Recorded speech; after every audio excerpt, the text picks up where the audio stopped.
جی میری پیاری سسٹرز، ہم اسلام کی شاخوں میں کوشش کر رہے ہیں اس کی پہلی شاخ کلمہ طیبہ لا الہ الا اللہ محمد الرسول اللہ کو اپنی علم کے بنا پر جتنا اللہ نے ہمیں دیا اور قرآن و سنت کو سامنے رکھتے ہوئے اس کی پہلی شاخ کو گہرائی سے سمجھے۔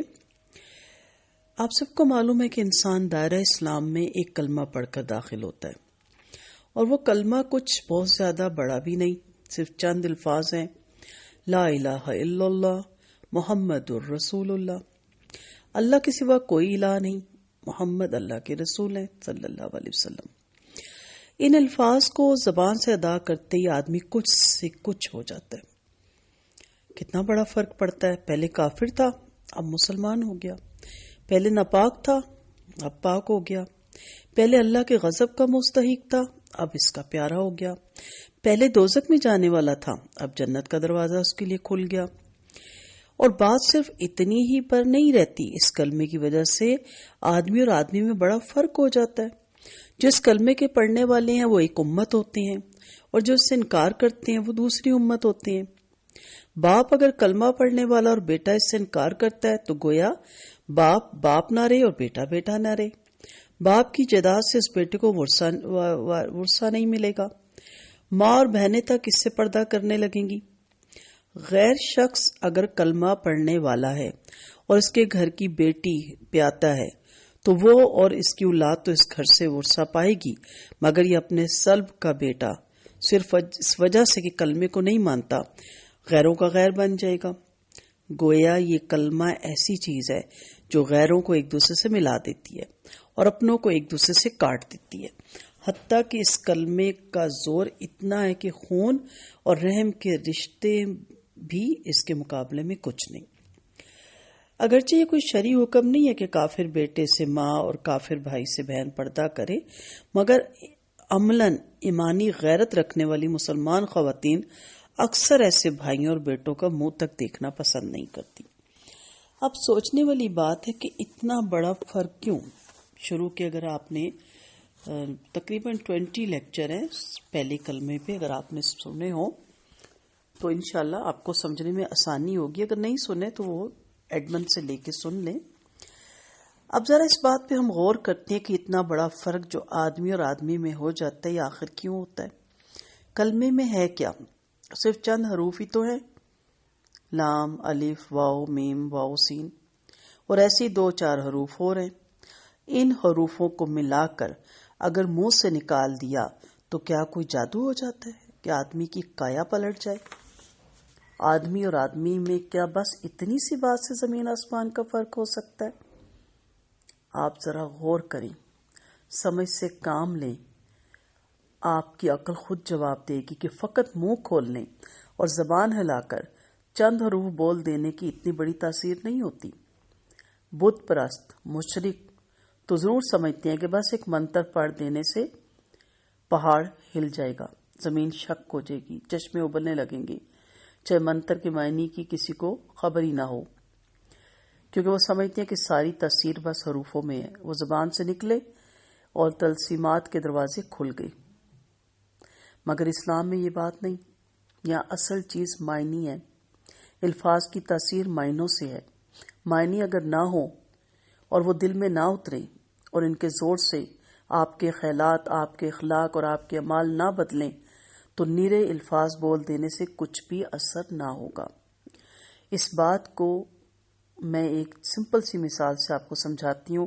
فرض کریں کہ آپ کو سردی لگی ہے، اگر آپ زبان سے کمبل دے دیں، کمبل دے دیں، کمبل آ جائے تو سردی لگنا بند نہیں ہو جائے گی، چاہے آپ ساری رات 1,00,000 تسبیحات پڑھیں، کمبل میرے پہ ڈال دو۔ ہاں، اگر کمبل میں رضائی میں روئی بھروا کر یا کمبل کو اٹھا کر اوڑھ لیا تو سردی لگنا بند ہو جائے گی۔ اسی طرح دیکھیں، آپ کو پیاس لگی، آپ صبح سے شام تک پانی پانی پکارتے رہیں، پیاس نہیں بجھے گی۔ ہاں، پانی کا ایک گھونٹ لے کر پی لیں گے تو ساری آگ بجھ جائے گی۔ اسی طرح آپ کو بخار ہو گیا اور آپ سے تسبیح پڑھتے رہیں کہ یا اللہ میرا نزلہ بخار ٹھیک ہو جائے، نہیں ہوگا جب تک آپ اسباب نہیں اختیار کریں گے، دوائی نہیں لیں گے، جوشاندہ نہیں پئیں گے۔ بس یہی حال کلمہ طیبہ کا بھی ہے۔ فقط 6-7 لفظ بول دینے سے اتنا فرق نہیں پڑتا کہ آدمی کافر سے مسلمان ہو جائے، ناپاک سے پاک ہو جائے، مردود سے محبوب ہو جائے، دوزخی سے جنتی بن جائے۔ یہ فرق صرف اس طرح ہوگا کہ پہلے ان الفاظ کا مطلب سمجھیے اور وہ مطلب آپ کے دل میں اترے۔ پھر مطلب کو جان کر جب آپ ان الفاظ کو زبان سے نکالیں تو آپ اچھی طرح یہ احساس کریں کہ آپ اپنے اللہ کے سامنے اور ساری دنیا کے سامنے کتنی بڑی بات کا اقرار کر رہے ہیں۔ اس اقرار سے آپ کے اوپر بہت بڑی ذمہ داری آئے گی۔ یہی وہ اقرار تھا نا جو نبی کریم صلی اللہ علیہ وسلم نے کیا۔ پھر شیب ابی طالب بھی کاٹی، پھر غار حرا سے لے کے مکہ فتح تک ساری سیرت پڑھ لیں۔ یہ سب کس کے لیے تھا؟ کیا نعوذ باللہ انہیں اقتدار چاہیے تھا؟ بادشاہت چاہیے تھی؟ لیڈر بننا تھا انہوں نے؟ شہرت چاہیے تھی؟ آپ سب جانتے ہیں کہ نہیں۔ کس کلمے کے لیے وہ نکلے؟ اسی کلمے کے لیے۔ تو پھر یاد رکھیے گا آپ پہ بہت بڑی ذمہ داری ہے۔ پھر یہ سمجھتے ہوئے جب آپ نے اقرار کر لیا تو اس کے بعد آپ کے خیالات پر، آپ کی ساری زندگی پر اس کلمے کا قبضہ ہو جاتا ہے۔ پھر آپ کو اپنے دل و دماغ میں کسی ایسی بات کو جگہ نہیں دینی چاہیے جو اس کلمے کے خلاف ہو۔ پھر آپ کو ہمیشہ کے لیے بالکل فیصلہ کر لینا چاہیے کہ جو بات اس کلمے کے خلاف ہے وہ جھوٹی اور یہ کلمہ سچا ہے۔ پھر زندگی کے سارے معاملات میں یہ کلمہ آپ کا حاکم ہونا چاہیے۔ اس کلمے کا اقرار کرنے کے بعد آپ کافروں کی طرح آزاد نہیں ہے کہ جو چاہیں کریں، بلکہ اب اس کلمے کے پابند ہیں۔ جو یہ کلمہ کے اس کو کریں اور جسے وہ منع کرے اس کو چھوڑ دیں۔ اس طرح کلمہ پڑھنے سے آدمی مسلمان ہوتا ہے، اور اس طرح کلمہ پڑھنے کی وجہ سے آدمی میں اتنا فرق ہوتا ہے جس کا ذکر میں نے ابھی مختصر سا آپ کو سمجھانے کی کوشش کی۔ تو یاد رکھیے گا کلمے کا مطلب کیا ہے۔ اس کو پڑھ کر آدمی کس چیز کا اقرار کرتا ہے، اور اس کا اقرار کرتے ہی آدمی کس چیز کا پابند ہو جاتا ہے۔ کلمے کے معنی یہ ہے کہ اللہ کے سوا کوئی اور الہ نہیں، اور حضرت محمد صلی اللہ علیہ وسلم اللہ کے رسول ہیں۔ کہہ دیا بس؟ نہیں، آپ دوبارہ میرے وہ لیکچر ضرور سنیں کہ کلمہ الہ کا جو لفظ آتا ہے اس کے معنی اللہ کے ہیں۔ اللہ اس کو کہتے ہیں جو مالک و حاکم و خالق و پالنے والا ہو، دعاؤں کا سننے والا، قبول کرنے والا ہو، اور اس کا مستحق ہو کہ اس کی عبادت کی جائے۔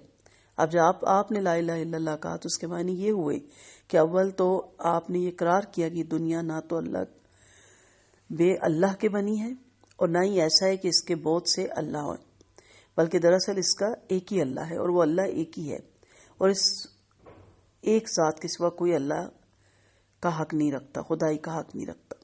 دوسری بات جس کا آپ نے کلمہ پڑھتے اقرار کیا وہ یہ کہ وہی ایک اللہ آپ کا اور سارے جہان کا مالک ہے۔ آپ اور آپ کی ہر چیز اور ہر دنیا، ہر شے اس کی ہے۔ خالق وہ، رازق وہ، موت اور زندگی اس کی طرف سے، مصیبت اور راحت بھی اسی کی طرف سے ہے۔ جو کچھ کسی کو ملتا ہے اس کو دینے والا حقیقت میں وہی ہے، جو کچھ کسی سے چھن جاتا ہے اس کا چھیننے والا بھی حقیقت میں وہی ہے۔ ڈرنا چاہیے تو اس سے، مانگنا چاہیے تو اس سے، سر جھکانا چاہیے تو اس کے سامنے، عبادت اور بندگی کی جائے تو اس کی۔ اس کے سوا ہم کسی کے بندے اور غلام نہیں، اور اس کے سوا کوئی ہمارا آقا اور حاکم نہیں۔ ہمارا اصلی فرق یہ ہے کہ اس کا حکم مانیں اور اس کے قانون کی پیروی کریں۔